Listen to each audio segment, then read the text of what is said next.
తెలంగాణ ఆత్మగౌరవ అనే ఢిల్లీలో లిక్కర్ స్కామ్ లో తాకట్టు పెట్టిన ఘనత కేసీఆర్ కుటుంబాందేనని బీజేపీ నేత సంగప్ప విమర్శించారు.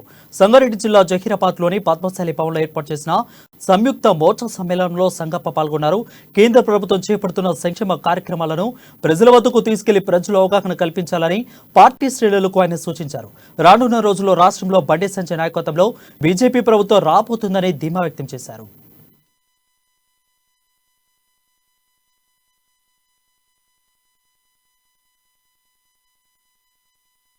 నరేంద్ర మోడీ గారు ప్రధానమంత్రిగా 9 ఏళ్ల పాలన పూర్తి చేసుకుని 10వ సంవత్సరంలో అడుగుపెట్టిన తర్వాత ప్రధానమంత్రి గారు భారతదేశంలో ఉన్నటువంటి పేద అట్టడుగు వర్గాలు మధ్యతరగతి ప్రజలకి తర్వాత ఉన్నత వర్గాల్లోని పేద ప్రజలకు ఏం చేశారనే విషయం పైన చెప్పేందుకు కేవలం పాజిటివ్ దృక్పథంతో ఎవరినో విమర్శించడానికి కాకుండా మేమేం చేశామో చెప్పడానికి మాత్రమే జన్ సంపర్క్ అభియాన్ నిర్వహిస్తున్నాం.